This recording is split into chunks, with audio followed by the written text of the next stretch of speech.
Hello, and a very warm welcome. Today, I would like to talk about two separate developments, but they're interconnected. First, regarding Indian Prime Minister Narendra Modi's successful manipulation of Iran and Israel war.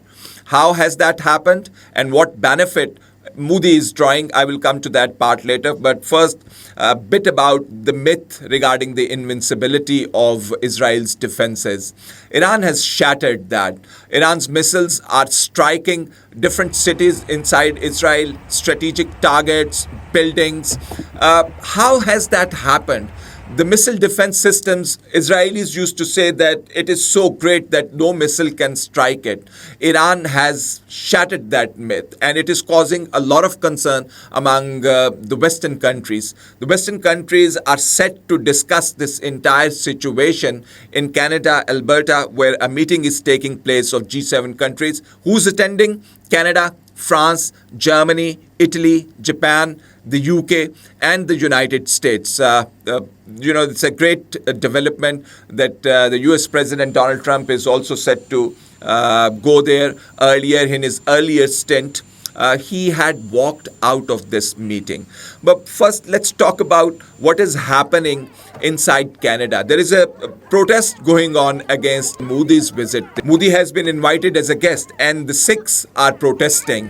What are they saying? Let's have a look. In our letter emailed to Canada's Prime Minister, we have told him that G7 must not be reduced to a venue for political whitewashing. It should be a platform where Canada communicates that those who engage in extrajudicial murders, repression and interference will be held to account, no matter how relevant they may be strategically or economically. We have urged Mr. Mark Carney to affirm openly that any cooperation with India will not come at the cost of the safety, dignity or rights of the Sikh Canadians, and that India must be held accountable for its role in Bhai Hardeep Singh Nijjar's killing and ongoing interference, including surveillance and intimidation of Canadian Sikh leaders, among them NDP leader Jagmeet Singh. We want Canada to assure Sikhs firmly that Canadian soil would not be a hunting ground for Indian intelligence agencies. You would remember that former Prime Minister Justin Trudeau had called out Indian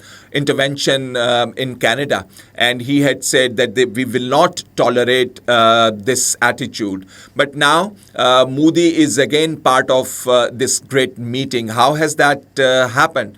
Let's see what Modi has done in this Shanghai Cooperation Organization. Modi came out with a separate statement, despite the fact that Shanghai Cooperation Organization are supposed to be one. Why? Let's talk about its Article 6. The Article 6 of the SCO Charter, Shanghai Cooperation Organization Charter, clearly states that the SCO members shall take decisions by agreement without vote, and their decisions shall be considered adopted if no member state has raised objections. This is important, as no member state has raised objections during its considerations. So Modi had tried its best to break that consensus and has come out with a separate statement in which he talks about de-escalation but doesn't condemn Israel, whereas China, Russia and Pakistan has condemned this unprovoked attack.